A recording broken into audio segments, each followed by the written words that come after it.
This is Bad Movies We Love, part of the Shice Podcast Network.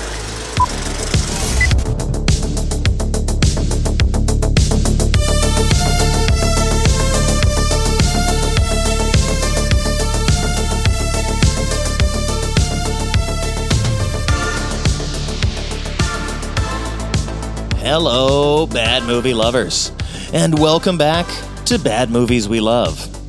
As always, I am your host, Nick Scheist.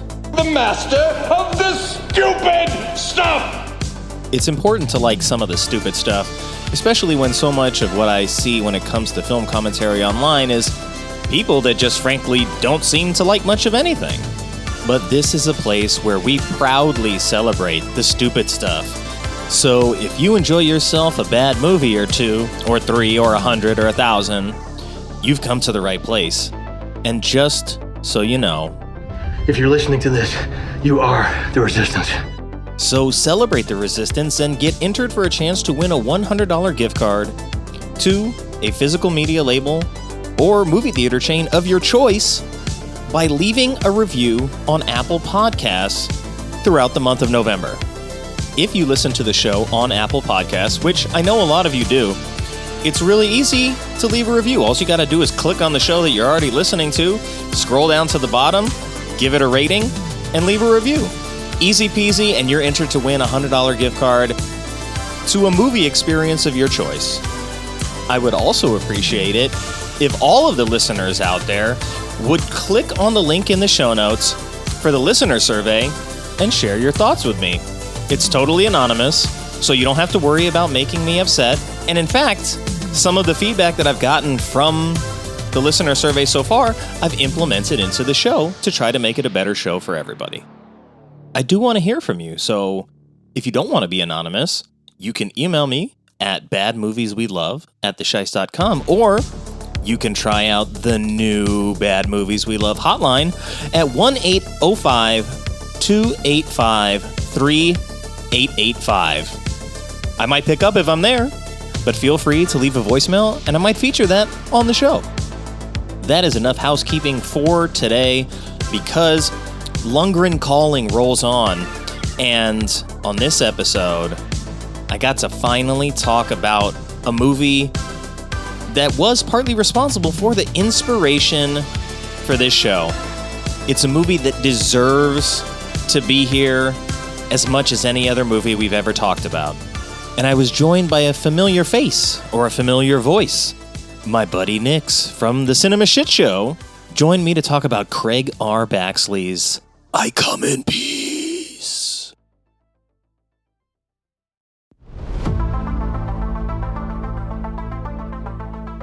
Explosions, the movie. There's many times where people say Merry Christmas. There's lots of decorations. I'm counting it as a Christmas movie. I gotta put in my Christmas music CD.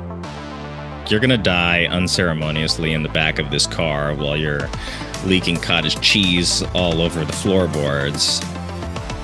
I'm somewhat of a syllable scientist myself. Fuck you, spaceman. It's the future. It's cool. Don't worry. Don't be afraid. Yeah, you're gonna be all doped up on heroin. You'll be fine. You won't even notice that I'm killing you. I come in peace. And you go in pieces, asshole.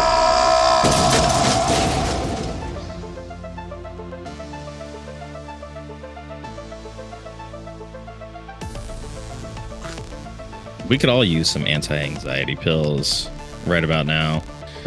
Man, I have two different kinds. There's like one that's a lower level and one that's a higher level. I gotta find the higher level. Well, hopefully you're not too anxious to do the show because we're back. Welcome back, sir. No, I'm here. I am here. You're for here. it. For it. It being I Come in Peace. AKA Dark Angel. Which is its original title, right?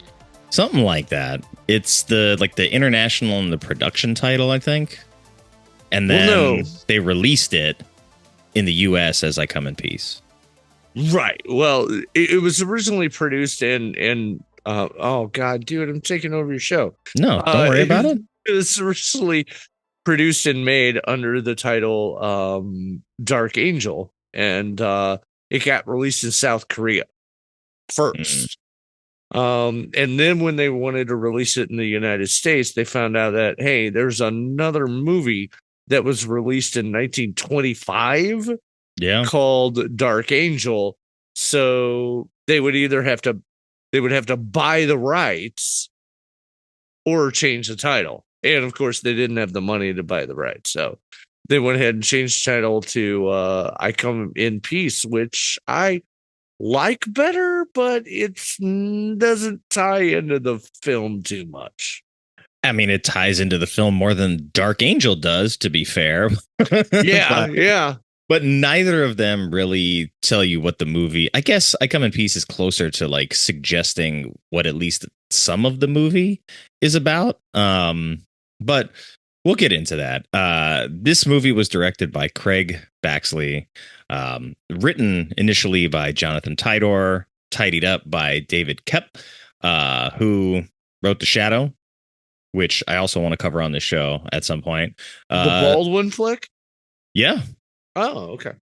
Yeah, I want to do that. And The Phantom, the Billy Zane movie. Oh, yeah. Bruce Campbell almost got that part. He auditioned for that part. Nice. And I know we have a lot of sort of Billy Zane love, and a lot of people love the Tales from the Crypt movie as well. I'd love for Billy Zane to love me. So maybe we'll get a chance to do some of those movies in the future. But this movie stars Dolph Lundgren, Brian Benben, and Betsy Brantley. A lot of B's in those names. And it has an IMDb score of 6.1, which is solid, higher than I would have expected, but tells me that just regular people sort of like it. The Rotten Tomatoes critic score is a 38, though, and the audience score is a 46. But then if you kick it back to Letterboxd, that's a 3.1, which would put it right in the same neighborhood as the IMDb scores. But that gives us a Bad Movies We Love total score of 51.75 out of 100. Wait, are you doing math? I did the math earlier. I'm just reading the math that I've already completed. But there's no Metascore for this. I like Metascore because it sort of keeps everything in one place for me. So when we get to Critics Corner in the future, those are not coming from Metascore. This is a sort of snatch and grab job from Letterboxd and Rotten Tomato reviews. Wow. You know what? I forgot something. Nick, I would like to tell you this thing that I forgot. Please. There was originally another original title, an original title. There was indeed. Oh, was that part of your trivia? It was, but you can spoil it right now. No, let's come on. I don't want to ruin your show. That's fine. You'll get that first trivia question later then, and that'll give you an extra spin of the wheel. I know I'll get a win. So you will. You'll start with a win. We're going to keep it quiet. All right. Go ahead. So all the listeners, just put a pin in that. We're going to come back to that other title at some point, which is even more vague than either of the two that we've mentioned so far.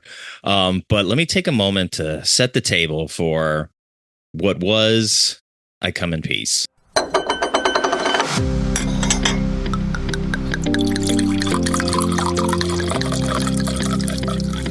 This was longtime stuntman turned director Craig Baxley's sophomore follow-up to Action Jackson, starring Carl Weathers. And if I remember correctly, Baxley worked as the second unit director on Predator, which is probably where he met Carl.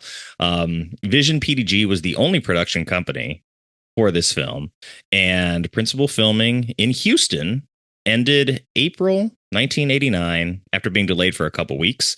The film was originally slated to be released in August of 1990, but was postponed until late September, despite being set at Christmas. And the film was released, as we mentioned, as I Come in Peace theatrically in the US, but as Dark Angel in many other territories. Now, Dolph Lundgren noted that the role allowed him to explore being romantic, do some comedy, have some drama behind the action. And since Craig Baxley was actually sitting in the director's chair for this, it was his father, Paul, who contributed as the stunt coordinator. So after its theatrical release, Dark Angel came to VHS and Laserdisc in 91 through Media Home Entertainment, while Region 2 and 4 DVDs were released later in Europe and Japan and Australia. In 2011, MGM Classics Collection launched a widescreen DVD in the US. Shout Factory's Scream Factory label released a Blu-ray edition August 27th of 13, featuring a retrospective with the director and cast interviews with vintage gallery items. And most recently, Final Cut Entertainment released the film on Blu-ray in the UK on September 30th of 2024. So not even that long ago. And that is just a basic edition Blu-ray with no extras. So somehow going backwards in progression with the extras. Well, I gotta say,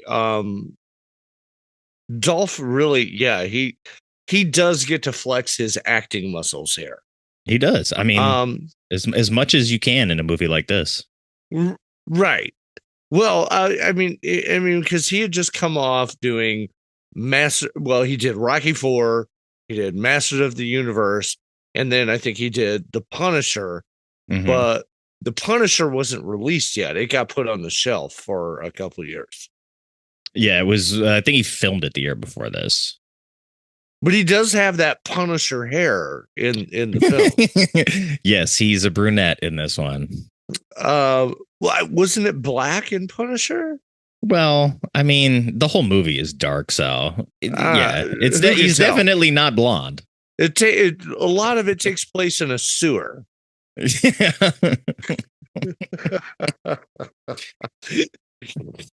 Well, I gotta say that one of the biggest themes of this movie is gonna be like setup and payoff, like over and over again. Like, first of all, the big setup is, oh no, I got to put in my Christmas music CD, and it shot out. Oh no, my Christmas music CD, and then, oh, I almost had an accident and I crashed into a. By the way, this is a Christmas movie. Yep, it's a Christmas movie. Did not realize until this rewatch. Me too. I said I'm counting it though. That's a Christmas tree lot. There's many times where people say Merry Christmas, like either jokingly or seriously. There's lots of decorations. I'm counting it as a Christmas movie. Yeah, and he crashes into the Christmas tree lot, and then at the end of the action scene, like towards the end, you see his burning Christmas music CD. CDs are very important. They are. I kind of forgot how big of a role CDs played in this movie. It's the future. It is the future, nothing says the future like CDs.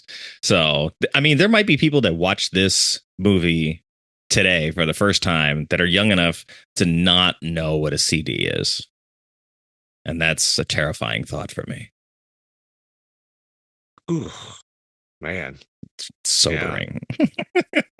All right. Well, okay. Would that be the same for DVDs or Blu-rays?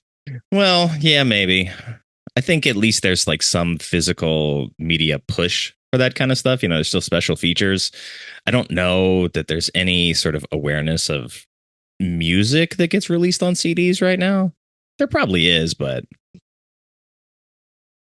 yeah, I'm buying vinyl. Exactly. Me too. I do have a 5-disc CD changer though, because I'm from this era, and when I found one, I was like, oh great, finally. Been looking for one of those. You know how long it took me a long time to find a CD tower though, when I was actually trying to find something to store my CDs that I still have. I had to just like, someone left one out on the curb. They were throwing it out, and I was like, oh, that's mine now. Wait, so you keep them in their cases?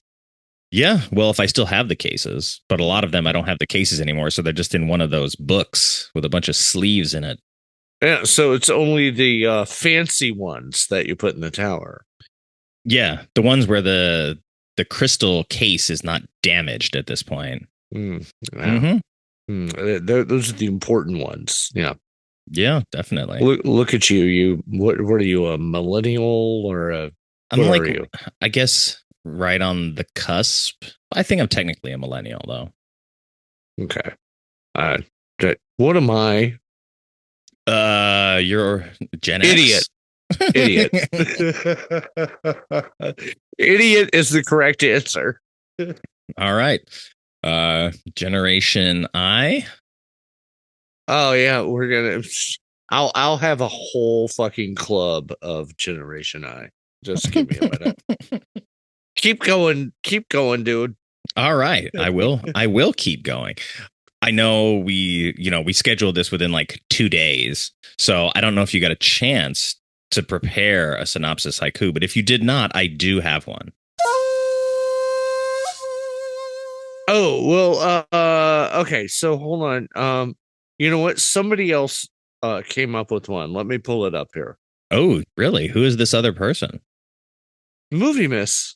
Oh, I miss. Look at her. She's chiming in. She's helping from afar. Yeah. I mean, because I totally forgot about the haiku thing. So, but I was talking about us watching it, and she just typed in synopsis haiku. Dolph fights drug dealer alien. Explosions the movie. I like that one. It's better. It's better than mine, I think. Because Explosions the movie is the way I describe this fucking thing. I tried to count them, Nick. I don't know if I caught them all. When did you lose count? Right around 28, I think. Right around there. It kept going. It just so many explosions. What's your haiku, buddy? Okay. Let's see. My haiku is drug dealer from space. CDs used as weaponry. Dolph is on the case. Ooh, I like that. That's decent. Her Decent. haiku didn't have enough fucking words in it. Maybe. I mean, there's a lot of syllables, and that's all about syllables. Okay. I love syllables. Yeah, who doesn't love a good syllable? I'm somewhat of a syllable scientist myself. In my previous life, I was a syllable man. Okay. I like Explosions, the movie, though, because if I really had to like tell somebody about this movie, I would just be like, everything blows up. And that's probably why I liked it as much as I did when I was younger, because like everything blows up. There is no shortage of pyrotechnics in this movie. And I appreciate that. I appreciate real fireballs. There's the scene sort of in the parking lot where bad alien's running from good alien, and he's running across a bunch of the roofs of the cars, or like the hood of the car. And I'm like, wow, they blew up like every car in the parking lot. Like you just bought all of those cars and destroyed them. I was like, okay. And it's impressive. So I got to give him credit, because this is sort of like the story. Well, not the story, but a similar trajectory for A story. the John Wick director, who was a long time stuntman before switching over and sort of taking that approach to filmmaking and bringing that to John Wick, Chad Stahelski. And you see sort of like the authenticity that goes into the John Wick stunts is, I think, what has endeared it to the fans as much as it has over the years as well. So it's cool to see that like this was happening back in the 90s with very sort of low budget films like this. Not super low budget, because you had to spend a lot of money on blowing up cars. Yeah, right. Well, I think it was about 7 million was the original budget. That's not bad. The director thought it was going to be 20. Mm. So he kind of got fuckinated. Yeah, we got one take because we didn't get the money, so we're gonna have to blow all this shit up correctly the first time. Right, and the reason they did all the blowinating up is because, oh my god, I'm doing it. You're doinating it. I'm doinating it. Yeah, absolutely. I can't stop myself. The reason they did that is because they couldn't afford to do like a bunch of opticals and stuff like that. So that's why they were just like, let's blow shit up. Yeah, I mean, if you gave me $7 million in 1990 to make a movie, I'd probably be blowing some stuff up too. Yeah, and it looks really cool.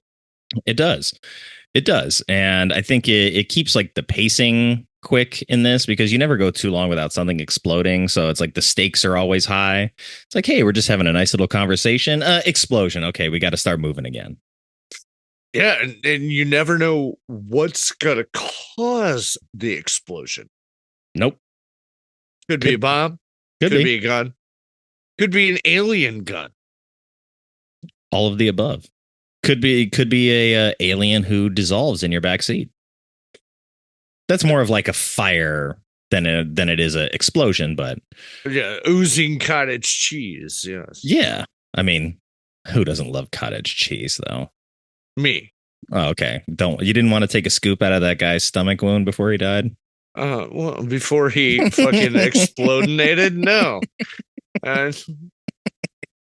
That stomach wound was one of the things that probably stuck with me the most from the previous time that I watched it. Just the dripping.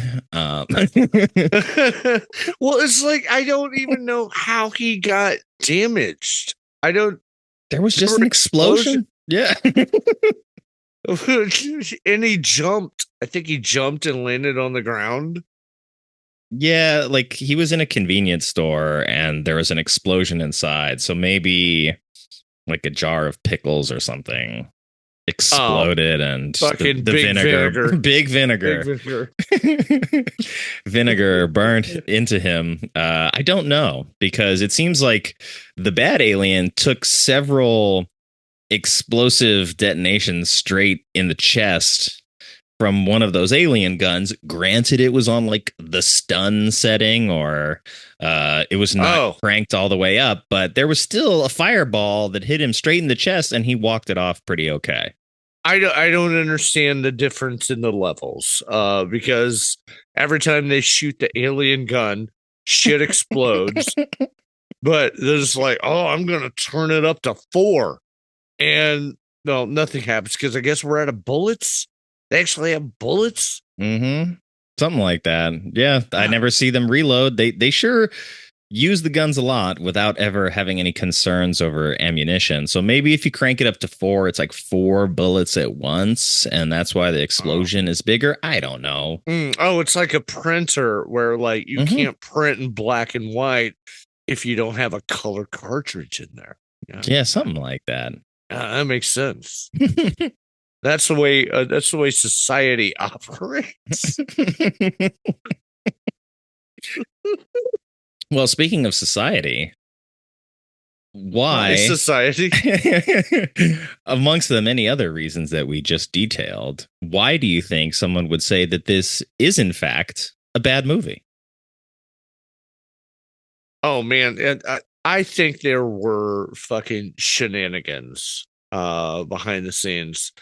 Because there's like a scene where what was it?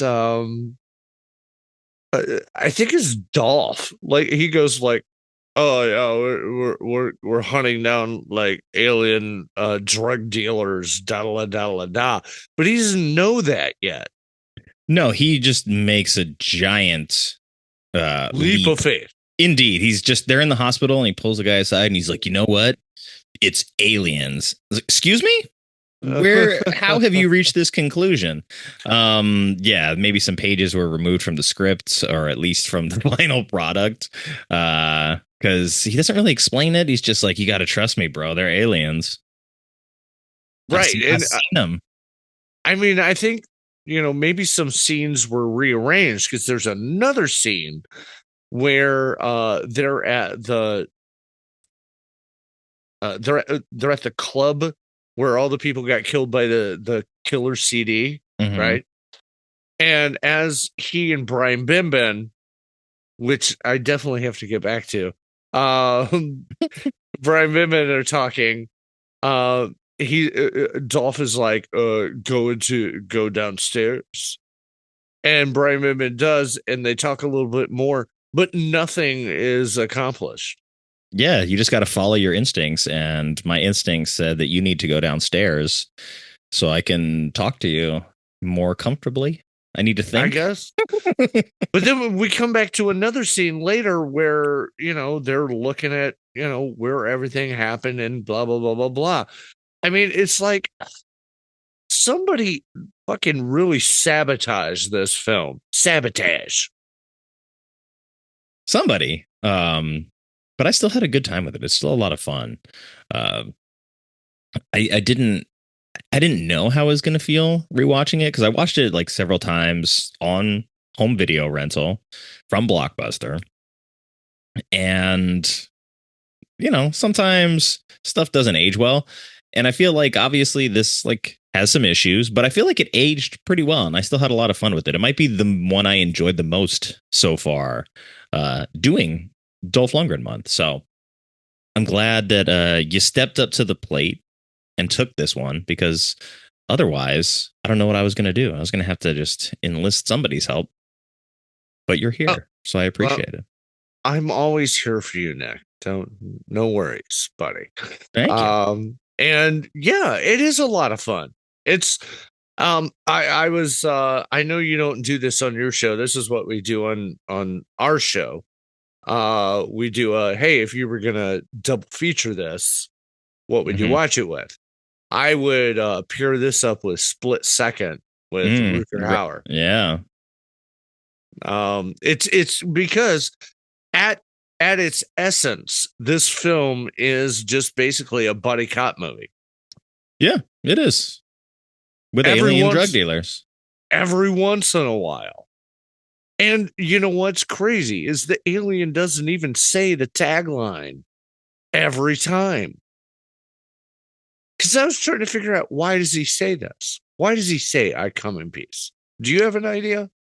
I don't know. I guess the way I remembered it was that he says, "I come in peace" when he first like sees somebody to sort of like put them at ease. Yeah. And then he stabs them with the heroin hose.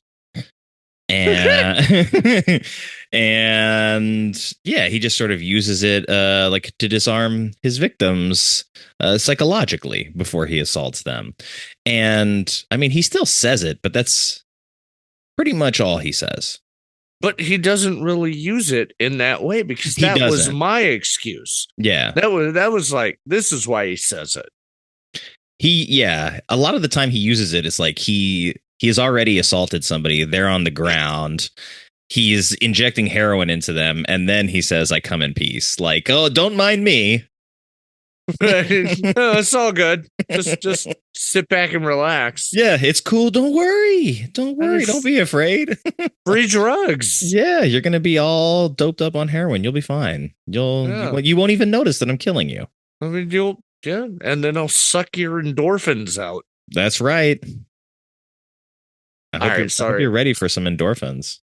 I am totally derailing your show, dude. You're not. It's fine. But here, it's time to go to the trailer, and we'll enjoy a little endorphin rush right here as we take a look back at this trailer from 1990. We'll see. Let me turn the volume down. So, is this a U.S. trailer or the South African trailer? I don't know. It says theatrical trailer, so we're just gonna have to go with it. Sorry. South Africa, South Korea, somewhere in the south. Yeah, of something somewhere under that. What's the equator? Let's push play. I don't know how south work. Before we get to that trailer, it's time for a quick word from today's sponsor. This episode of Bad Movies We Love is brought to you by Here Comes the Boom, cinema's finest explosions remastered and compiled for the very first time, and it's only available on CD. That's right, the finest audio format of the 80s and 90s is back and better than ever thanks to the very best spine-rattling, bone-jarring explosions in movie history. Whether it's the destruction of the Death Star in Star Wars, the obliteration of state buildings like the White House in Independence Day or Parliament in V for Vendetta, saying sayonara to Cyberdyne in Terminator 2, the many explosions of the Die Hard franchise, a farewell to a fireworks factory in Police Story 2, or saying goodbye to the bridge on the River Kwai. You can relive all the biggest booms from your favorite films without having to rewatch the movie. Movie soundtracks are great and all, but there's something to be said for the sweet sound design of real, old-fashioned explosions. So make sure to look for Here Comes the Boom at your local Sam Goody. That's H-E-A-R Comes the Boom, exclusively on CD. And now, back to the show.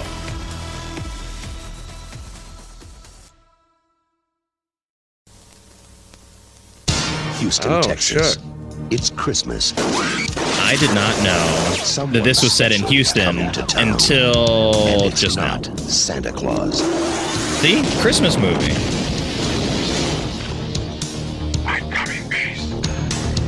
Jack Kane. It ain't a Santa cop Claus, who does baby. things his own way. What are you doing? Oh. Shortcut. He's sensitive, understanding, and kind to strangers. Merry Christmas. We needed more But kicks. all We that's did. about That's to why you hired end. Dolph Lundgren, is so he can KO more of the stunt doubles with his kicks. Three well-armed men have their throats cut before they can even By draw a their weapons. CD. Who could possibly move that fast? Wait, I don't. Say what? Are you crazy? It's true. I like the way this trailer's cut, Jack. Your psycho stole a lot of heroin to kill people with. Well, it's very aggressive. It We're is. fighting drug dealers from outer space, huh? Oh wait, that's not in the movie. Kaboom. Human body carries a small electrical charge, right? You tune the disc to the charge and then... Thanks for explaining that. What the hell is going on here? As far Very as you're smart. concerned, Yeah. this case is closed. It's not our problem anymore.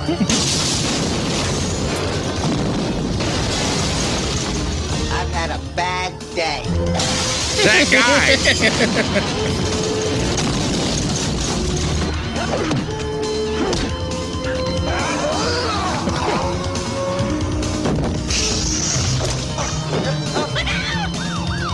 There'll be car chases. There'll be explosions. There'll be explosions during car chases. I come in peace.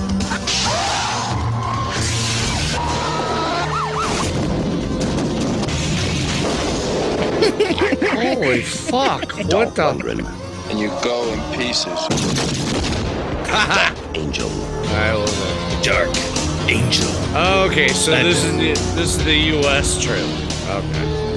No, this is the It's The overseas international. trailer. Yeah. yeah. So it makes even less sense when the dude's just saying "I come in peace" constantly throughout the trailer. Okay, I guess he does come in peace. I mean, that was sort of like a alien specific thing, though, right? Well before this movie was made. What? I come in peace? Yeah, the idea Yeah. that aliens would say "I come in peace." Yeah. So I don't know why he's saying it because he doesn't know any other words. Oh wait, except he says something at the end. Is it He does. like I win or something like Oh, that? look at that! You got ahead on the trivia again, sir. You're God. already 2 for 2 before we even got to trivia. Damn it, I'm so sorry. He does. He doesn't say anything the whole movie other than "I come in peace," and then he says, "I win," and Jack So- says, "Fuck you, spaceman." Right. Like why? I mean, what is their world like? Like why would he come down here and try to trick us into thing? Hey, I'm really friendly. Yeah, I mean, I think this idea we see maybe executed more smartly in that sense with something like Species, where it's like because this design is of like a seductress, she has to then get close to whoever she's going to be breeding with in that film. And Yeah. so, yeah, it makes sense for her to be approachable and sexy in that way because she needs to reproduce with some earthling. And in this, it's like, bro, you're 8 feet tall. You have this like you have white eyeballs and white hair. You're not like consensually getting anybody to do this. So the whole like whispering of "I come in peace" when you're 100 yards away from somebody or when they're already pinned on the ground dying doesn't make a whole lot of sense. And especially when you've established that this alien race does, in fact, speak English well, as we see in the car with the other alien with the even worse haircut, which is, I think, what made Dolph believe that they were aliens, because there's that incident in the alley where he first gets like tossed around by the bad alien. And so he realizes that he's tall and he's strong. And then good alien comes down and runs by. And this guy has like his hair starting in the middle of his head, giant forehead, weird looking face. And from that moment on, Dolph is like, well, they have to be aliens. There's no way this could be anything else. And I mean, if you're going to base it just around their hair, okay, that's fine. I mean, it kind of looks like the dudes from Battlefield Earth. What? He does not look like a cyclo. A little bit. I'm gonna do a side-by-side comparison when I release stuff for this episode. Oh, okay. Well, I mean, yeah, he does jump to that conclusion after that. But I mean, other than that, they just look like, metalheads. Yeah, they don't look particularly alien. Yeah.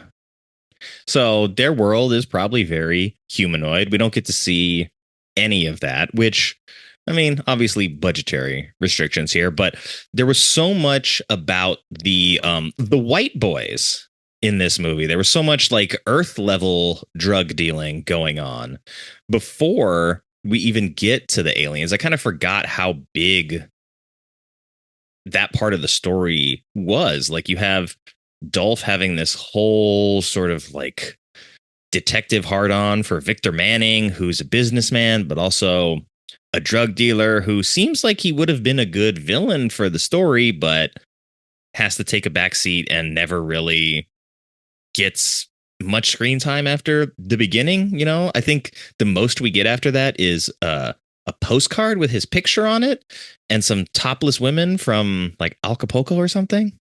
Wait, no. Are you talking about? No, doesn't he shows up later in the middle of the street and like makes more explosions?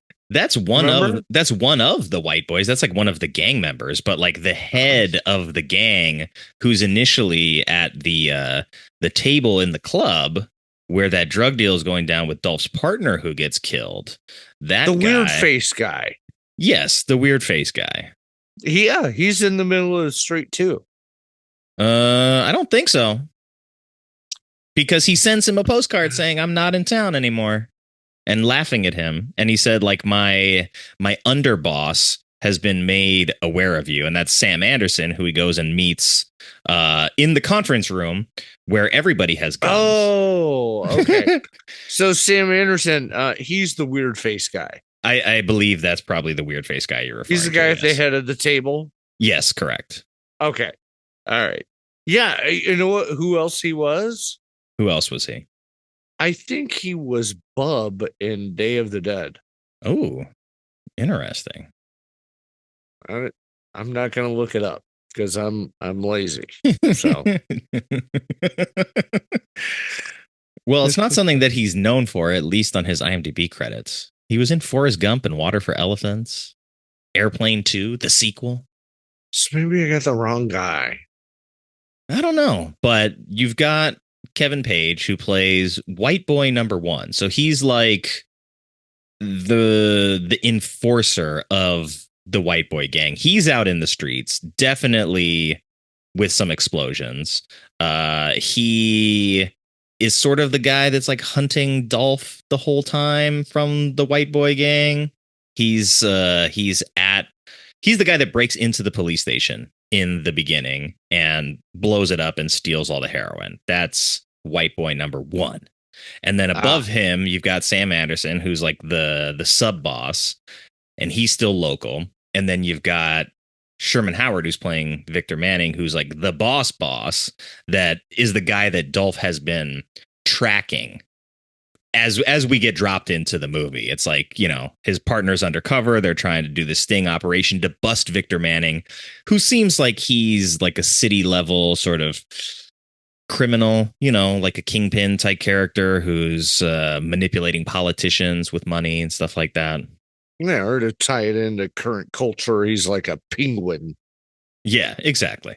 And then that guy's just gone, basically, the second half of the movie. So, like, Dolph never really gets his vengeance for his partner dying or anything like that. So it kind of gets away from an interesting sort of street level story for Houston in favor of Explosions, the movie. Well, here's the thing. I'm not here for a street level drug bust, police, whatever. I'm here for an alien that is trying to steal endorphins from people's brains. That's why I'm here. But it is secondary to everything else is going on. It just shows up every once in a while, and it's like, oh yeah, that's right. There is an alien. Yeah, exactly. And that's why I sort of my memory of it was that it was a lot more alien centric. And in reality, a lot of this is actually what's going on with the ground level boss, because the cops are not sure it's an alien until Dolph really hangs his hat on that. And then when his partner sees the alien die in his car, then it's like, okay, well, now we can be convinced that it's aliens. But this is well into the film. This is past halfway for sure. Probably at like the 60% mark. But the whole like idea of a sort of like a corrupt businessman who's dealing drugs, I was getting a lot of like RoboCop vibes from the movie. Obviously, there's like some Terminator stuff going on as well with like the unstoppable villain. You've got the influences of Predator in this movie as well. So, while it's not as good as any of those movies, I think if you like any of those movies, there's a reason that you would probably like this movie too. Well, I mean, it's shot beautifully, and there are many explosions, I have to say. Many. And Dolph Lundgren is really charming.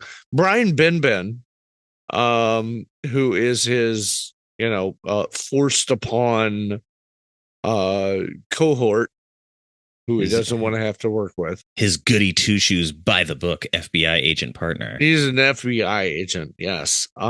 He's really charming as well. So we were talking about this on another recording, and I couldn't remember what TV show it was, but he was on HBO. It's called Dream On. Oh, yeah. It was about a kid. He grew up watching television, and now in his adult life, he always reverts back to, what did I see on TV? It was a really good show. So I don't know if he did anything else after this, but he was really good. Yeah, he was on the show Private Practice, which this is where my wife knows him from. She was watching she wasn't watching the movie, but she saw it on TV and she's like, hey, he's from Private Practice. And that show was on for 5 years. So I don't know what that is. Is that medical? I don't know. Sounds like it. I see a guy in a what is it? Smock surgical gown. So probably. Oh, it's a spinoff of Grey's Anatomy is what it was. So okay. Yeah. All right. Well, anyway, both of our leads are really charming.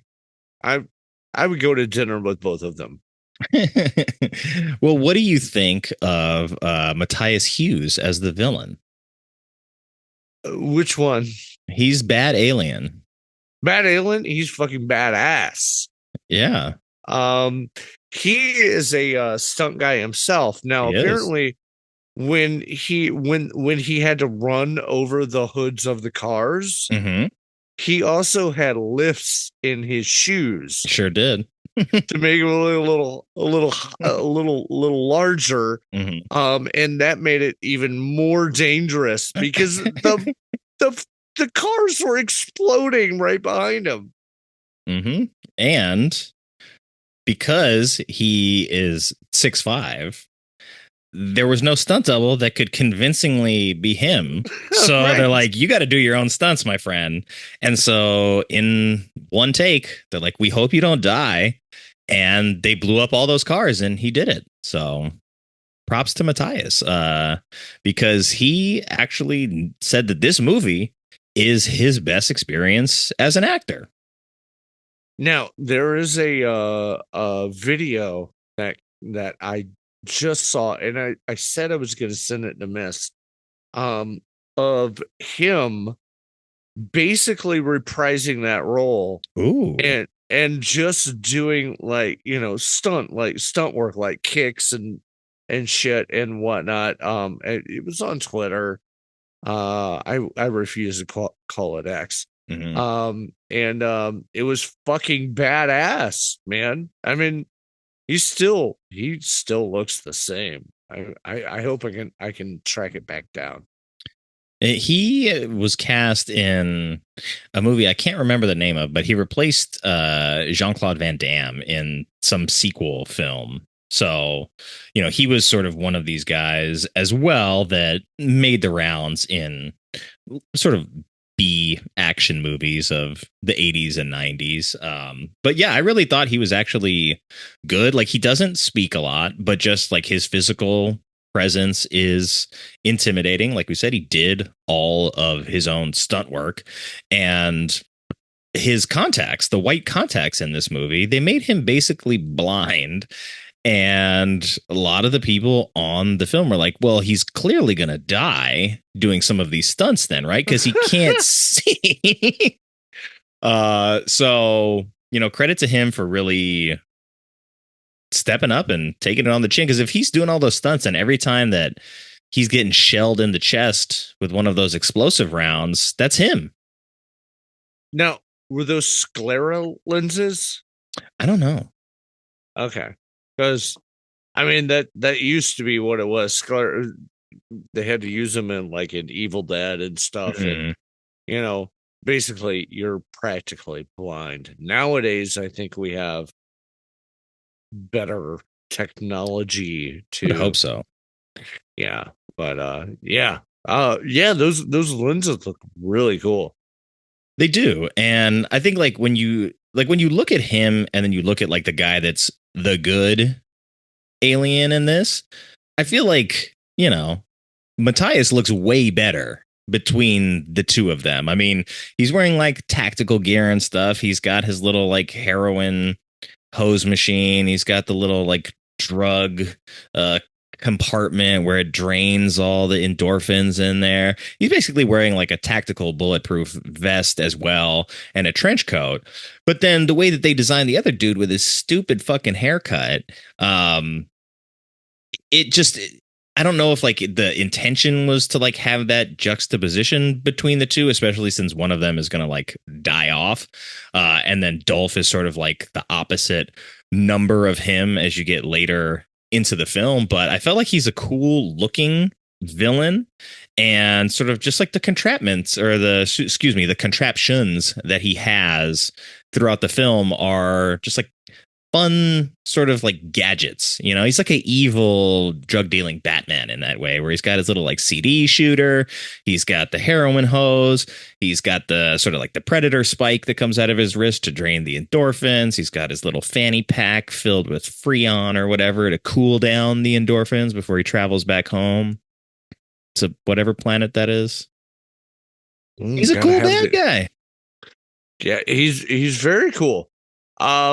I don't know. I guess the good guy's hair. I mean, it looks like I'm going to say something political. Stephen Miller. Um, but yeah, he really doesn't get a lot to do in this film. He with doesn't. his terrible hair. He doesn't. You know, they're like, look, you're gonna die unceremoniously in the back of this car while you're leaking cottage cheese all over the floorboards, and then you're just gonna dissolve and you're gone. You're gonna have one scene in which you chase the bad guy. Didn't he explode? Yes and no. I think technically, like, yes, he sort of vaporizes in like some sort of fission process. Like, you can see these sort of like burning up on the inside, but I don't think the actual like car explodes afterwards, which is surprising considering how many cars did explode in this movie. But you, in that scene where he's sort of like in the back seat and it's all happening as Brian Benben is getting out of the passenger side, you see there's like a large flash as he's like still got his head basically in the passenger window. And so as I had watched the clip, because I was cutting together clips of all these movies for the little like video montage I did for Lundgren Calling.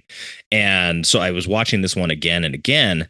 And then as I watched it in the movie, I'm pretty sure that there was no actual like fireball involved inside the car that time, that they basically filled the car with like a fog machine and then used like a light flashing system. So it looks like there was like a small explosion or something. Can we count it as an explosion? Yeah, I'll count it as an explosion. All right. It counts. It gets us to 29, right? Mark it down, dude. Mark it down. It's fine. I'll take it. Oh, I mean, what's the last count I got? I'm going to scroll down here. 48. And I think I missed some. I know. I got to rewind it. How many cars are in the parking lot there that explode? Right? I mean, it's just like, there's an explosion. Then there's boom, boom, boom, boom, boom. More. It's like, how do you count those? Well, I think I did a good job. Yeah. Know. I mean, I did not take it upon myself to count, so I'm glad that you did at least. It's an important job and somebody has to do it. It is. And, oddly enough, this is a Dolph Lundgren flick, obviously. The last one we did. Wait, are you sure? Yeah, I'm pretty sure that was him because he throws a spinning roundhouse kick in his introduction and knocks a guy out. Actually, rumored to have knocked the guy out in real life. Didn't pull the kick, and you got a 6'3" Kyokushin karate black belt spin kicking you in the face. I think we needed more of Dolph doing that sort of shit, but the reason that I found was because the other actor didn't hit his mark correctly. So Dolph threw his kick like he's supposed to, but because the guy wasn't in his spot, he got knocked the fuck out. Roundhouse to the face. That'll do it, And I do like Dolph does throw some kicks early when he's fighting like regular human people. And then as he starts to fight the alien, it's like his punches do nothing. So it's like him having hand-to-hand combat skills doesn't really do anything later in the movie. So it becomes a lot more about like guns and explosions and car chases at that point, which like I kind of understand. But we needed more henchmen to get beat up by Dolph. That would have been a lot more fun. Well, I mean, because it's essentially a buddy cop movie. Yeah. Yeah. Why not? Exactly. All right. Well, go remake the movie. I mean, look, there was like sequels in development for this movie. They tried a couple times and just couldn't get it done. Yeah. From what I read, they tried couple different scripts in like 95 and 96. They had scripts that they actually liked, but they were offering like half the budget of this film. And I think they even approached Baxley again, and he was like, no, I can't do it with with you taking the budget away. So it just sort of it's stalled out. What would that be, like $3 million? By the way, I mean, they didn't even make their money back. Yeah. And they went over went over budget. I think it ended up costing $8 million. And it didn't make it. It didn't make the money back. So you can make a sequel, I think, though. Like you have Alien put it on video. Yeah, alien drug dealer's brother, or lover, finds out that he was killed off planet and wants revenge, or mother, or father, or sibling, somebody close to bad alien, finds out that he was killed off planet and needs to hunt down Dolph and wants his endorphins specifically. And Dolph's a little bit older and slower. Maybe he's retired at this point. So yeah, you get a whole different kind of Dolph character. You know, maybe he's the chief of police. Probably they wouldn't promote that kind of character. They wouldn't promote Jack to chief of police. But he's retired comfortably in his very nice apartment, which seems like he probably wouldn't be able to afford that as just a detective. But yeah, his huge apartment where even the FBI agent who brags about making way more money than Dolph goes in there and is like, holy crap, this is a nice place you got here.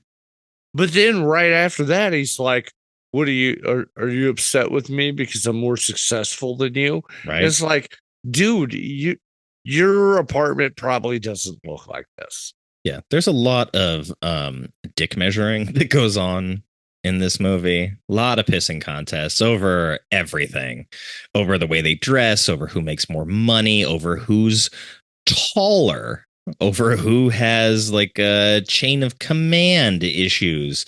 That's kind of like, I mean, it is a buddy cop movie, so I understand all those things are going to play into it. And they actually have good chemistry as partners. I would have liked to see a sequel because it would have been fun to see them again, similar to Showdown in Little Tokyo, where I was like, they should have just had them do this again. Bring them back. Have them fight some other crime. It's fine. This time they can take on the actual drug dealers. They can actually chase down Victor Manning. Oh, is Victor Manning still out there and about? Yeah, he's the guy who sent the postcard with the boobs on it. Like, hey, I'm enjoying my vacation. Have fun with my underboss trying to kill you. I love boobs. There are boobs in this movie. Oh, there are boobs because you know what? It's a buddy cop movie, so they gotta go to a fucking strip club. Yep, I think it's contractually obligated to do that in buddy cop movies. If you're writing a buddy cop script, you gotta put in a strip club scene. And this woman is very excited. She is very excited to shake those potatoes. And this is the only place that Dolph's character can think. He's like, no, we need to go here because I gotta think. Yeah, he's gotta figure it out. Yeah, and so his buddy. What is the character's name? He says, call me Larry. Oh, his real name is Arwood. He's Agent Smith. I don't know what kind of name Arwood is, but he only says that at the very, very end of the film.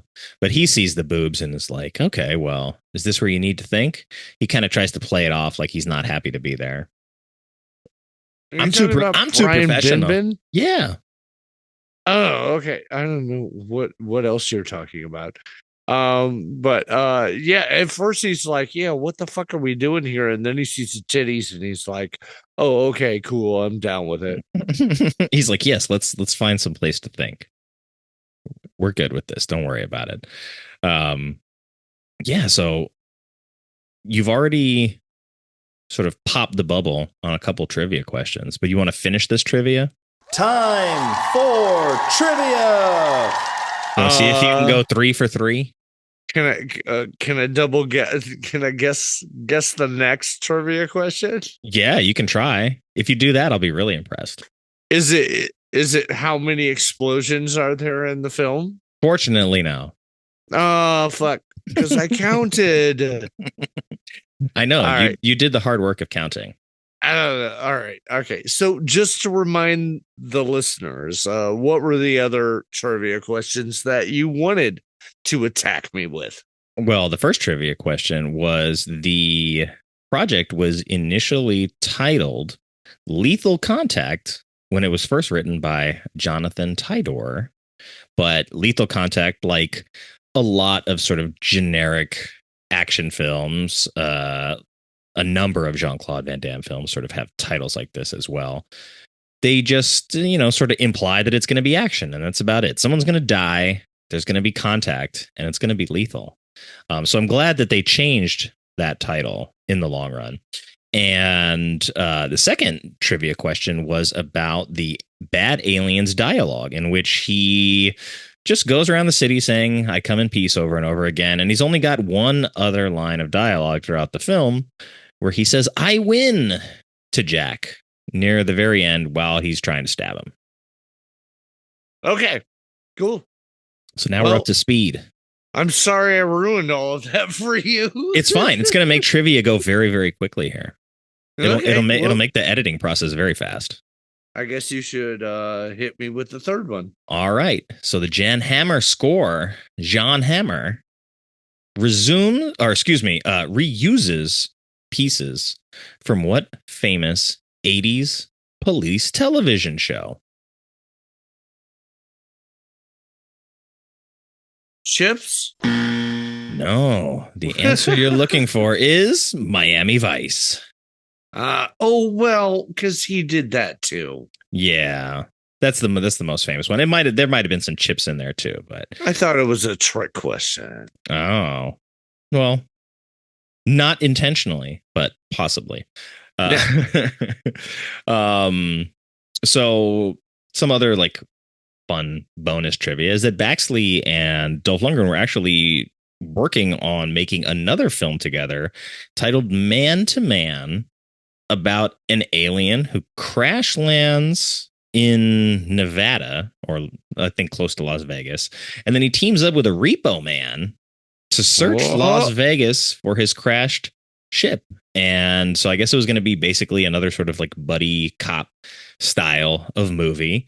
The script was supposedly very funny, and Schwarzenegger was actually originally cast as the alien in the film. And after the success of Predator, his asking price went up. They switched over to Dolph Lundgren at that point. But then Ron Silver, who was Joe Silver, I think. Why don't I just look at it? I didn't write it down. I have to edit all this bullshit out later. You're like a pinata of facts. Yeah, well, sometimes I read beforehand, sometimes not. I think Joel Silver is who I was looking for, not Ron Silver. Joel was one of the producers. He got into a fight with the other producer at the time, and that was Bernie Brillstein. And they basically just were like, all right, well, we're fucking done with each other.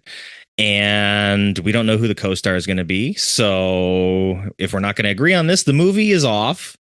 And they just paid everybody who was already in Nevada ready to shoot. And everybody went home.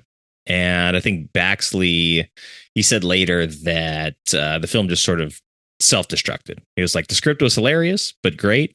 And they were going to let him do whatever he wanted in Vegas at the time. So kind of a missed opportunity. I think the idea of that movie sounds kind of fun. Yeah. I want to say one thing. Please do. Okay. So a lot of people, when they look at Dolph Lundgren and they see what he's done, they're like, what a big dumb lummox. Right? I think that probably people who are not super familiar with him and just look at his collection of movies might assume that, yeah. Right. The dude is a fucking scientist. He is a legitimate scientist. He has a master's in chemical engineering. He's fucking brilliant. Oh, I'm so sorry he can't fucking speak your fucking language so well. Whatever. I mean, come on. Just fucking stupid. Yeah, he was too busy studying. I think he might have even gone to MIT or. Yeah, he's a fucking genius. Yeah, he is. And that's my He-Man. And then he met Arnold Schwarzenegger and kicked like a can off of Arnie's head. And after that, Arnold's like, well, you got to get into the movies, bro. And the rest is history. And then Grace Jones made him fuck a bunch of models. Oh, yes. Woe is me, Dolph Lundgren. I know. It's like, oh no, I have to fuck these women all night. Oh, it's terrible. Thank God I have a degree in chemical engineering. I can really use this. Yeah, so Dolph, he's a very smart guy. And I think the scripts that he got were probably, it was like trickle down stuff, I think, because he, like just the example of that the Man to Man movie that didn't end up getting produced, like he wasn't the first choice. Schwarzenegger's the first choice, so he's getting a lot of like second offer scripts when the first guy pulls out. And a lot of these action scripts that come to him, I mean, if you look at the rest of his career beyond sort of like the stuff that stands out, it's a lot of similarly sort of like low budget or direct to video type of action movie. So it's not that he's not smart. It's that he's not necessarily getting the best scripts to work with. So, right. You know, looking at a movie like Blackjack, which I did on the most recent episode, which was a John Woo movie. So connects us back to Hard Target, baby. Yeah, I was about to ask. Didn't you just do that? We did. And so you look at something like that and like all the crazy script choices that exist within that movie. I'm like, to me, none of this falls on his shoulders. Like he's doing the best he can with what he's got. And you've got a really strange premise for a movie here where like his weakness is the color white. Like what is he supposed to do in that situation other than wear his sunglasses? I don't know. So, yeah, I feel like Dolph is more like a victim of circumstance, but when utilized properly, I think he's very solid. And I think it was the second Creed movie, so like the Rocky franchise sequel, where he's still Drago, but he's like coaching his son and he gets to actually act and have like character history and motivation and stuff. It's like he's good at that, and he didn't have to do any punching or kicking or anything. He just had to be like an old boxer who's, you know, looking at his son's life and, you know, his rivalry with Stallone. So a lot of that stuff comes down to sort of, I think people probably weren't writing characters and storylines specifically for him. Whereas people would write a story with like Arnold Schwarzenegger in mind or Stallone in mind. And so when you already have that in the script, it's like you're sort of like gearing all of the ideas to be presented by the actor that you're envisioning. And I don't think he had the benefit of that. Yeah, I don't think a lot of people knew what to do with them. It's like he's too tall and he's too smart. And our movie's fucking stupid. But they signed him on to be this guy, so let's put a gun in his hand and have him beat somebody up. Because at least we know that he'll do that successfully. My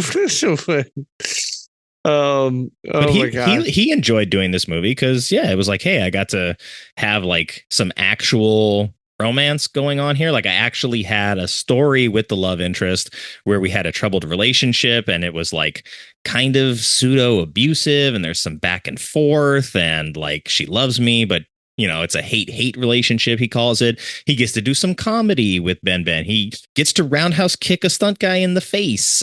He gets to blow some shit up on his own. So he gets to do a lot in this movie that probably a lot of other movies don't showcase. And this was one of the first movies that I ever saw him in.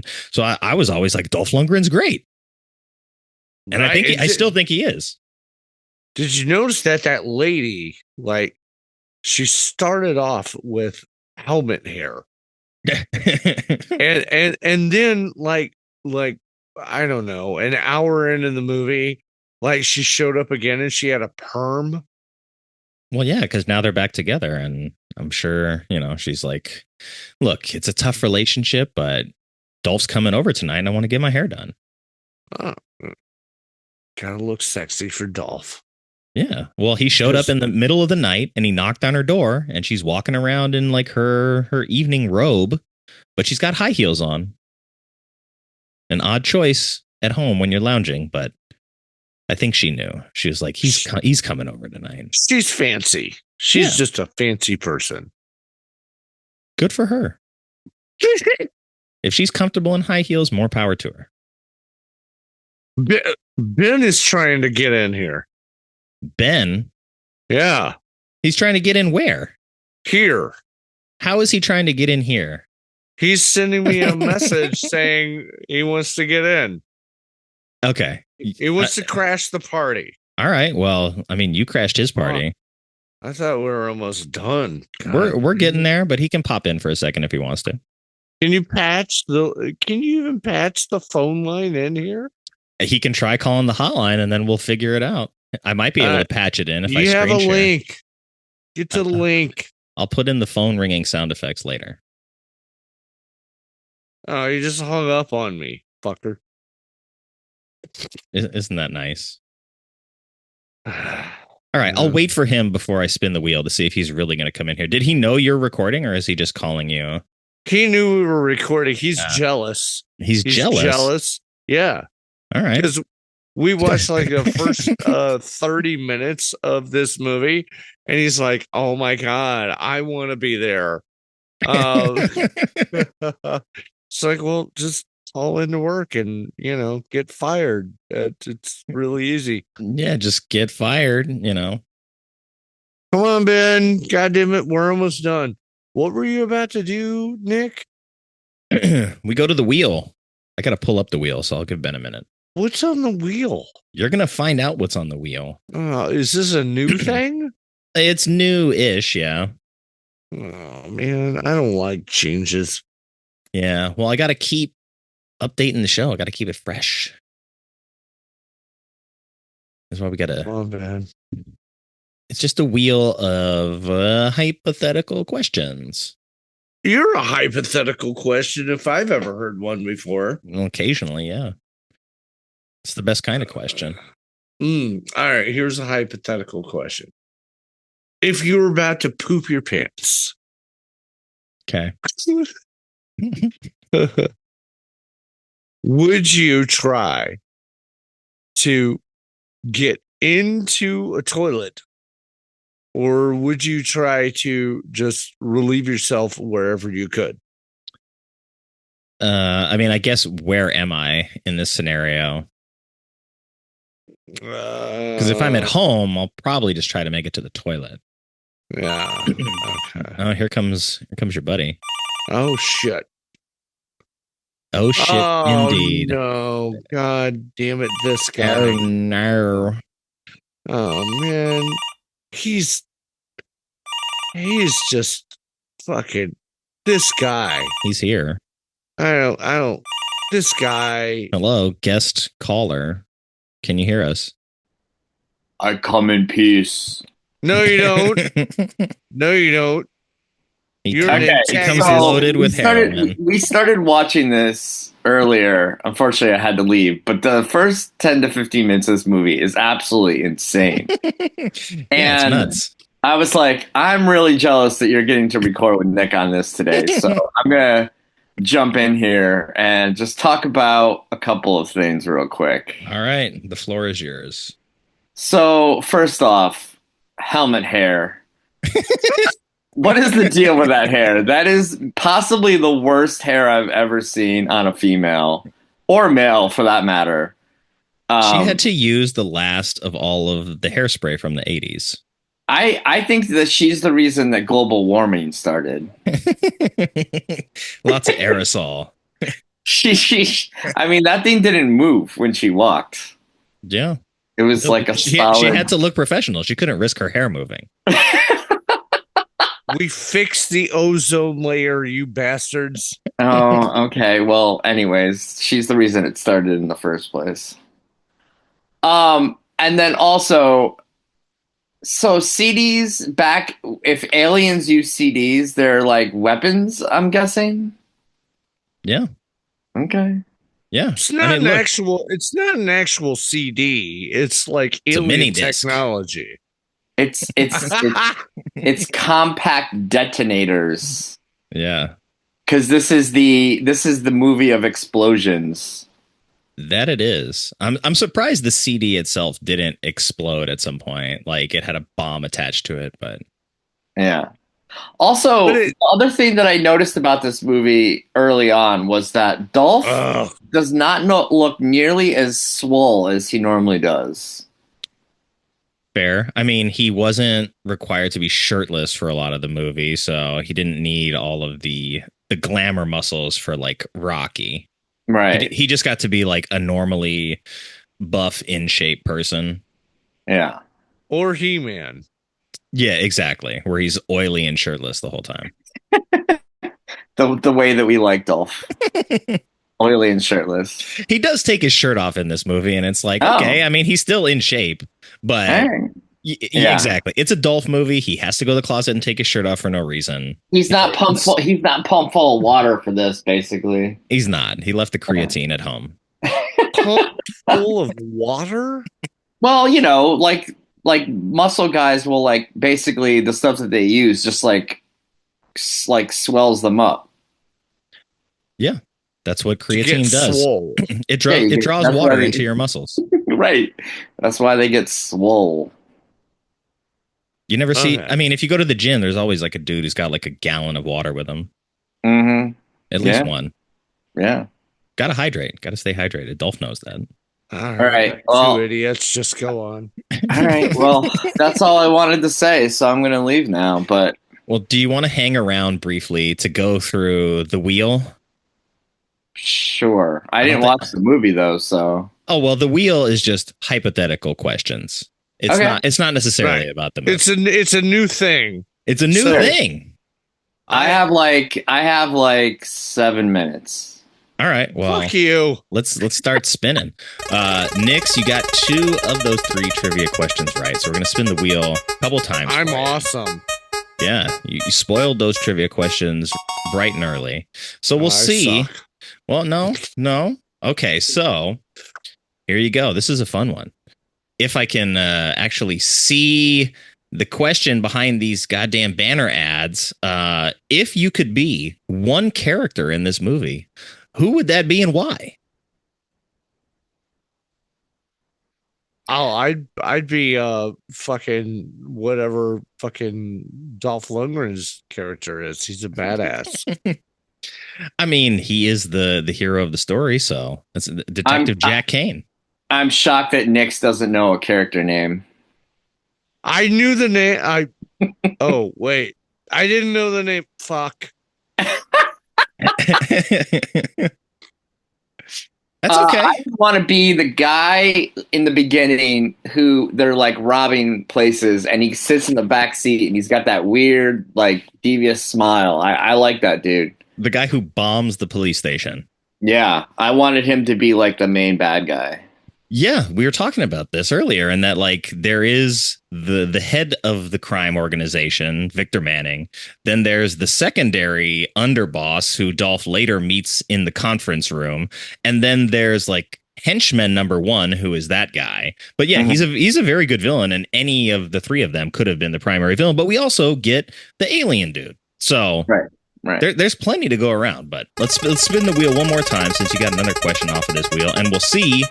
What else you get here? Okay, this is a fun one. So you get to fan cast a modern version of this movie. So give me your Dolph Lundgren character. Give me a Detective Kane. Give me a Special Agent Arwood, and give me Bad Alien. Next, too many characters. Well, you guys can double team it. You're both here.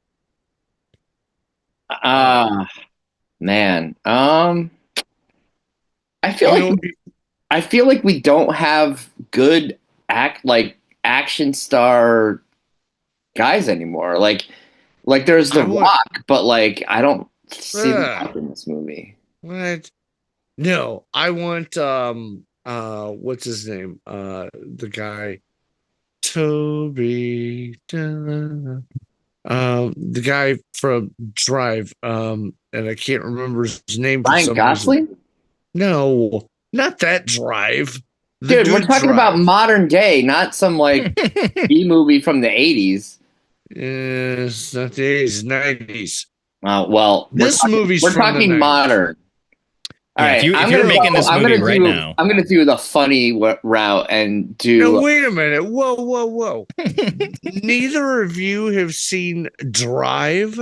I have not. I've heard about it a lot lately for some reason, but I haven't Mark seen Dacascos. Yeah, Mark I know him. Dacascos. Yeah, we could get a lot more kicking in this movie if he was. Yeah, look, this movie is light on capoeira. Okay, I get it. All right. I was gonna go a funny route and say Andy Samberg for Dolph's character. Okay, that would be definitely a different tone of film. I like probably him, a lot less kicking, but yeah, probably a lot less kicking. But I mean, he did the movie with Kate Winslet just recently, Lee, where he's it's a completely dramatic role for him for the most part. So yeah, he's got it in him. Yeah, I think so. Is the detective the woman? No. So there's like his FBI agent. So you got your lead cop. Now you need the buddy cop. The buddy cop. So that's where Andy Samberg comes in. Oh, you think he should be the buddy cop? I mean, if you want to maximize his comedic potential, yes. Sure. Okay, we'll flip them then. And then the FBI agent, I want to go with I really like Mark Strachan a lot. I mean, he's good. Yeah. I never seen him be bad in anything. Yeah. Wait, he's bad in stuff. No, I've never seen him be like a bad. I thought you meant like he's never been a bad guy. He's been a bad guy. Yeah, he's a good bad guy. Yeah, yeah. I think I like him. But who's your bad alien? That's what we need from you. Yeah. We just I feel like we just don't have like actors that look like that anymore. I mean, he's still around. Just bring him back. Give him another crack at it. Well, I mean, he was just in a stunt video, like showing what a stunt group could do. Huh. I come in peace again. Yeah, pretty much. He walks in, there's a bunch of people like shooting and whatever and blah blah blah. And he walks in, he's got the fucking long blonde hair and whatnot, and he kicks their fucking asses. Yeah, I'm gonna have to check that out. Okay, so like I know this is gonna sound stupid, but like are there any male actors who have long blonde hair anymore? I don't think Fabio. Yeah, actively probably not. Last I saw was probably like Chris Hemsworth when he had extensions. Oh, okay, yeah, that's true. Oh, I guess Brad Pitt did for a long time. Yeah. Oh, I like Brad Pitt as an alien. I think he would be actually pretty good. He could. He's gonna have to wear some really high lifts in his shoes. Oh yeah, that's true. Huh. All right, Nix, what do you got for us? Pass. Okay. Well, good thing Ben showed up then, huh? All right, guys. I go in peace. Cool. All right. Well, thanks for stopping by, bud. Appreciate it. Have fun. Glad to see you, buddy. Love you guys. Love you too. Love you too. All right, so 48 explosions. 48 explosions. That's the number I came up with. I may have missed some. I appreciate it. And since we're going to talk about numbers here, it's time to go to Critics Corner. Oh man, these motherfuckers. These motherfuckers, indeed. So, like I said, there is no Metacritic for this. There is no dedication. None of the critics put their pen to paper for the Metascore for this. So I had to pull these from both Letterboxd and Rotten Tomatoes. So structurally, We're going to do it the same way. We're going to start at the bottom, work our way to the top, but we're going to cover the whole spectrum. We're going to go 1 star, 2 star, 3 star, 4 star, 5 star, and then we'll wrap it up. So we're going to cover all the stars. I'm going to cover all of the star ratings. Okay. No halves. But yeah, so we'll start with this is from Velvy on Letterboxd. 1 star. I only kept watching because I wanted to know why the Freakazoid kept injecting random people with heroin. Nothing of interest outside of that. Really annoying characters and plot, and not funny. Soundtrack is really awful. From the poster, which I assume means from the poster, you'd expect there to be some sort of juxtaposed dark fantasy element. Cop versus Warlock or something. But I think they just couldn't be bothered to get the E.T. prosthetics out. Wait, hold on. Wait, what? Cop versus Warlock? If you want that, you should probably watch the movie Warlock. I mean, Julian Sands stars in that. So, yes, he does. Definitely, you should. Absolutely. I love those movies. Well, 1 and 2. Yes, correct. After that, who's the actor in the third one? No clue. He's the guy that was in Full Eclipse. That's not helping. Okay. Well, he's awesome. Continue. Let's finish this up. All right, let's climb the ladder. We'll go to a 2-star review. This is from TV Guide, by TV Guide staff. So unaccredited. The actual staff. Yep, maybe the whole staff. Man, it's amazing. They said, to Baxley's credit, the narrative moves at such a quick clip that the threadbare story has little time to grate on the nerves, and the on-screen stunts belie the film's limited budget. So they give credit at least to the stunt work and the pacing. And they didn't really say anything terribly negative other than the story is a little weak. That's not too bad for a 2-star. And they didn't say that there weren't enough explosions, so I guess we met that. If we come across a review that says there were not enough explosions, then we're going to have to find this person to bring him on the show.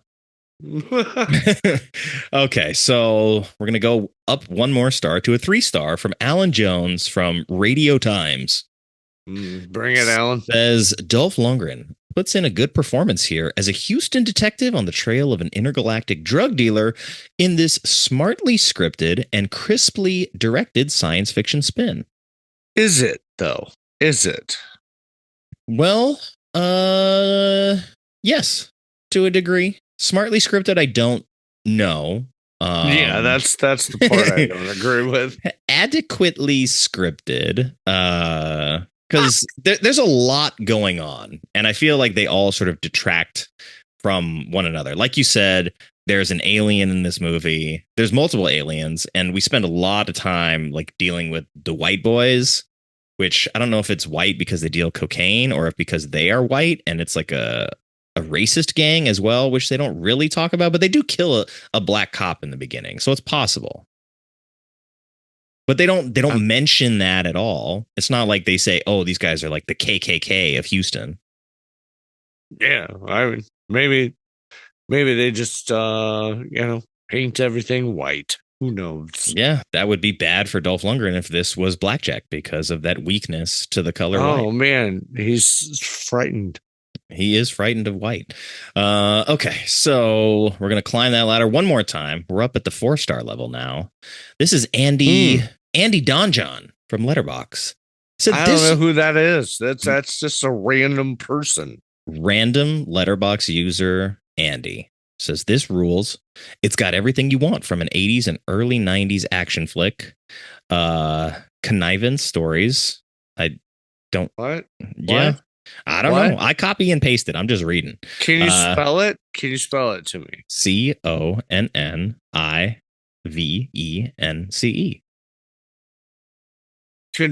Maybe they meant convincing? Maybe. But for now, we're going with connivance. Start from the beginning. This rules. It's got everything you want from an 80s, early 90s action flick. Connivance stores. Stores. Oh, it must be convenience stores. Oh, okay. A foundry. Two totally different cops buddying it up. I love the POV CD shots and the tentacle wire. Proper explosions, too. It's all very Predator, but still a lot of fun. Wait, what? Cool. Thanks, Andy Donjon. Well, I appreciate Dick Fart 432. That's great. I love their opinion. Thank you for bringing it to the show, Nick.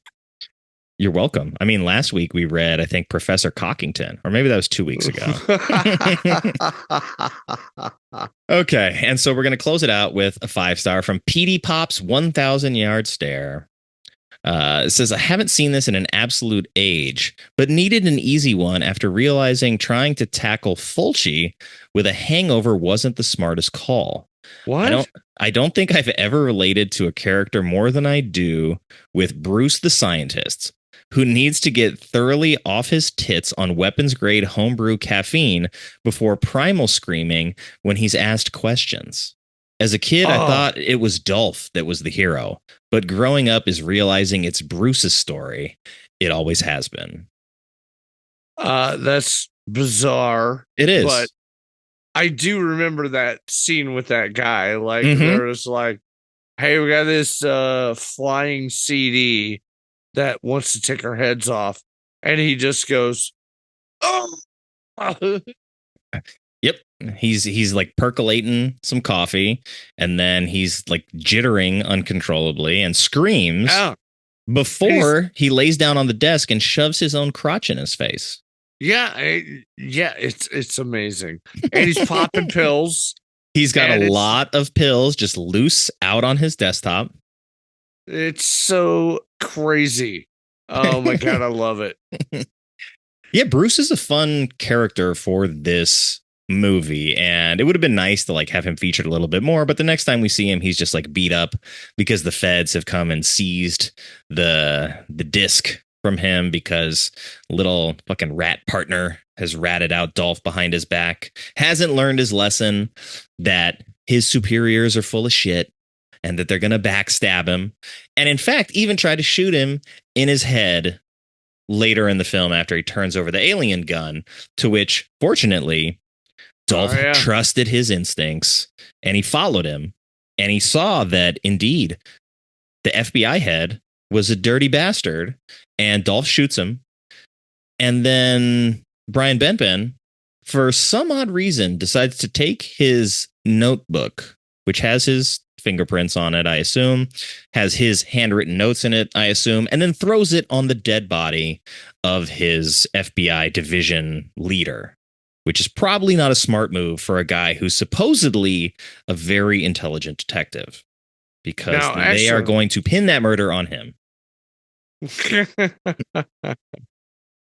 Won't the water wash off the fingerprints? It might, in fairness, but it's still got his handwritten notes in there. Maybe not his name. Yeah, I don't know what all that's about. But one of the funny things is that they set all this up at the beginning. Like, this is all in the screenplay. Dolph says to Brian Benben, hey, eventually he's going to give you that old line and, song and dance about, what is it? You got to break a few eggs to make an omelet. Yeah, well, I mean, and that's true. But not really when it comes to people. And so, he's sitting there and he gets that and he's like, oh, Buck Dolph was right. I'm going to die. Yep. But thankfully, Dolph was there. So, thankfully, Dolph was there. He was watching the whole time. He knew. He's like, I don't trust this dirty FBI superior here. He's very smarmy and smug. Got to keep an eye on him. Cool. Well, we made it through Critics Corner. So now I know you mentioned a movie earlier, but What's a good gateway drug movie for I Come in Peace / Dark Angel? For someone who hasn't seen this movie, who maybe is on the fence about giving it a chance, what's a movie out there that is that's in the ballpark, that's maybe a little bit more well known or well respected? Well, I can't list one of those, but I can list a movie that is better than this one, and that is Split Second, starring Rutger Hauer. Yeah, it is fucking amazing. It's just so much fun. And the Brian Benben character in this movie is similar to the other guy in Split Second, but the guy in Split Second is way more hilarious because it's like, we need bigger guns. We need bigger guns. I mean, like, he converts, like, he flips, and you can tell. The Brian Benben character, he doesn't, I don't know, he waffles.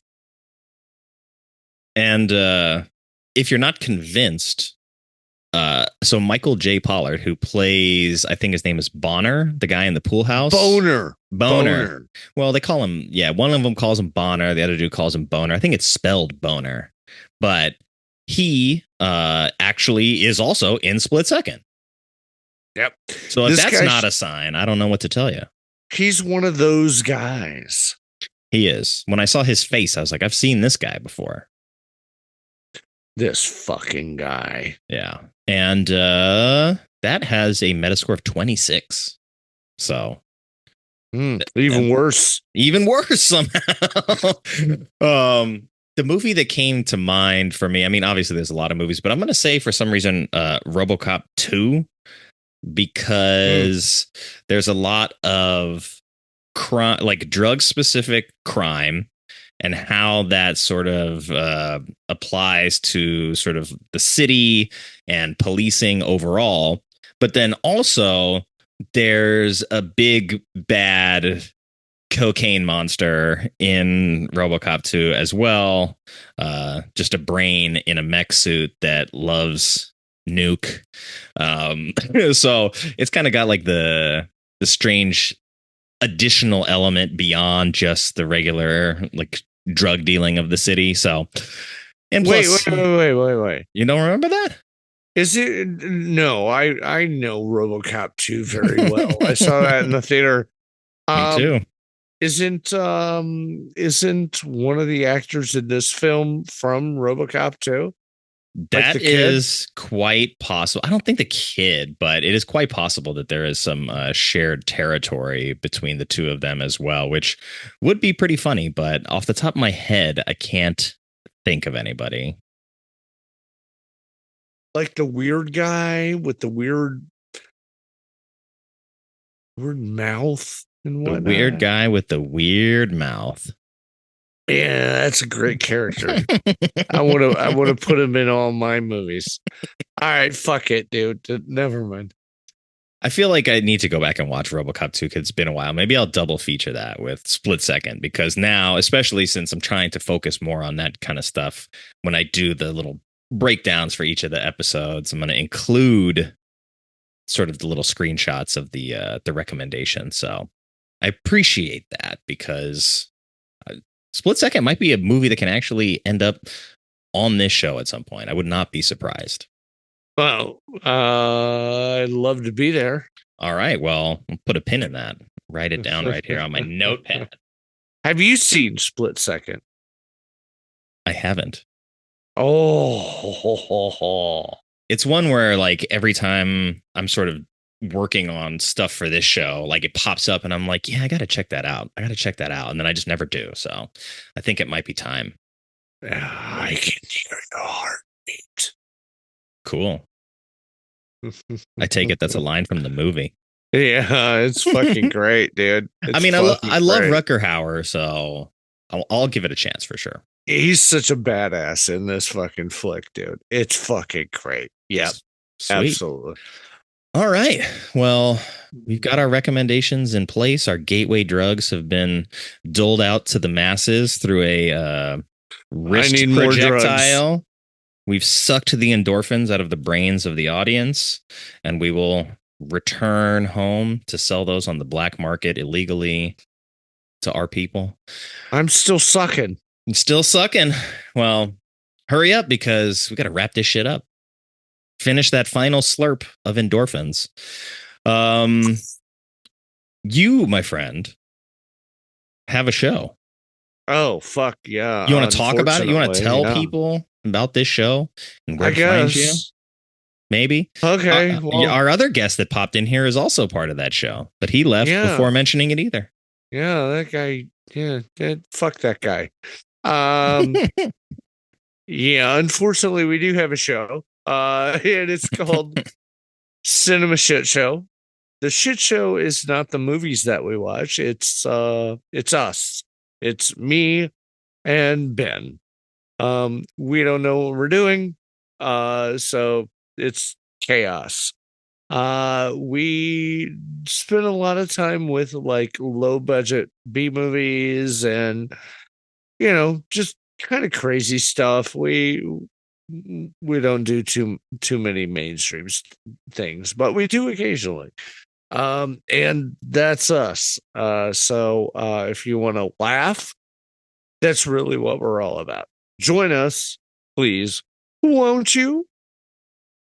Yeah, you should. I've been on there. I've joined you several times. I owe you one more, and I have some that are put aside in my list that I need to look through and be like, okay, I want to pick one of these for sure. Because got to redeem myself after Moon Maidens. Moon Maiden was fine, dude. It was a fun time. It was not a good movie, but it was a fun time. Well, we are in the process of setting up a new schedule, so definitely we will get you in there, buddy. I would love to have you back. Sweet. Sounds good. I'll make sure I look over that list and contact you about a new opportunity. Cool. Well, that's how you do it. Does it involve women? It can. I don't know. There's a list. I need to look through the list. Does he want it to involve women? I don't know. This opportunity you're talking about. I would love an opportunity with a woman. I'm lonely. Well, I don't think the movie that I'm going to pick is going to help you with that. Oh, that's what the opportunity is? Oh, that is the opportunity. Yeah, I thought you knew somebody that might be able to tolerate me. My knowledge of the Missouri dating scene is very limited. You know what? I'd rather date outside of Missouri. Okay. All right. Anyway, wait, is there anything else I needed to say? So 48 explosions by my count. All right. Mm-hmm. And then I guess that's it. Yeah. I mean, there's one big explosion at the end, and that's Dolph giving us our line of "You go in pieces, asshole." Oh yeah, that's great because Now here's the thing. All right, hold on. Thank you for bringing that up. Now the alien says, "I come in peace." Yep. And then he shoots his injectinator into the body of their victim in order to give them a whole bunch of heroin, right? Yep. Okay. And then he stabinates them with their wrist poker in their head to suck out their endorphins. Correct. Okay. So he only says, "I come in peace," like once or twice. So why is he saying that? At the end? No. In general. Yeah, I honestly don't know. At the end, at least I can rationalize it in that Dolph just injected him with a ton of heroin and then kicked him onto a pipe that punctured his torso. So he's in pain and delirious from the heroin and he's screaming, then he just says, "I come in peace," because he maybe didn't learn that much English before he came down. He knows how to say. Yeah, he's like, I need to learn how to say this to convince people to let me stab them. And then also, I want to make sure I have one more catchphrase before I get to Earth. I'm going to choose "I win," just in case I run into my law enforcement alien buddy who's hunting me down. I want to get him with the bazinga at the end. But instead, it's Dolph on the receiving end of that. He put in his book. He did. But, I mean, but saying "I come in peace" didn't really fucking mean anything because he didn't say it all the time. He didn't study before he came to Earth. The other aliens spoke fluent English. If he was going to say, "I come in peace," in order to make them feel a little better as they get injected with the heroin, then that would make sense. But he doesn't do that all the time. He doesn't. It's like a choke slam. And then after he rips their shirt open, he says, "I come in peace," and then gives them a bunch of heroin. Wow. Okay. All right. Well, you know what? Fuck all of it. It was fun. It's a blast. I give it a 3.5. That's solid. That put you right in the middle of the pack. I get it. I love this movie. I thought I was in the territory of maybe I'm gonna not like it so much. And I was like, I liked it even more than I did when I was a kid. This movie's ridiculous. You love explosions. I sure do. I mean, anybody that listens to this show should know that I love seeing some shit explode. There were 48 of them. I know. It made me very happy. As far as I know. There's little micro explosions in my heart. You should see a doctor about that. I will. And then wrap it up, Nick. God damn it. I will keep distracting us.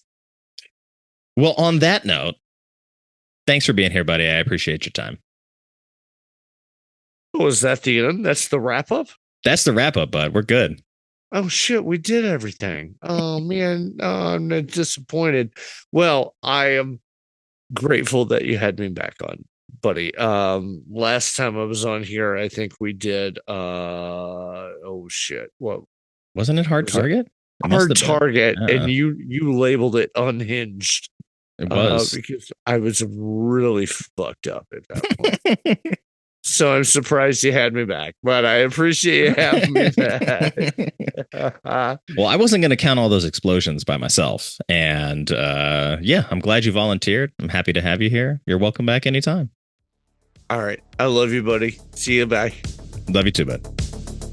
Thanks to Nix for coming back on the show and talking to me about a movie that isn't just one of my favorite bad movies, but a movie that was a formative movie in terms of my sci-fi appetite. If you had fun with us, which I hope you did, please check out the Cinema Shitshow. All that stuff is up and easily accessible in the show notes for you. And next week, we will be closing out Lundgren Calling with a look at The Punisher. So stay tuned because you don't want to miss that. And of course, thank you to everyone who took the time to listen to this episode. I know you have a lot of choices when it comes to podcasts, and I appreciate you spending your time with us. I hope you enjoyed the show, and if you do, please consider leaving a rating and a review and telling a friend about it.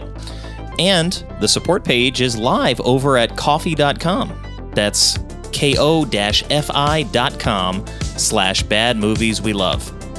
I'd also love to hear from you, so if you have a bad movie you love, or would like to be a guest on the show, you can contact me directly at badmovieswelove@theshice.com or badmovieswelove on Twitter and Instagram, and that's love spelled L-U-V.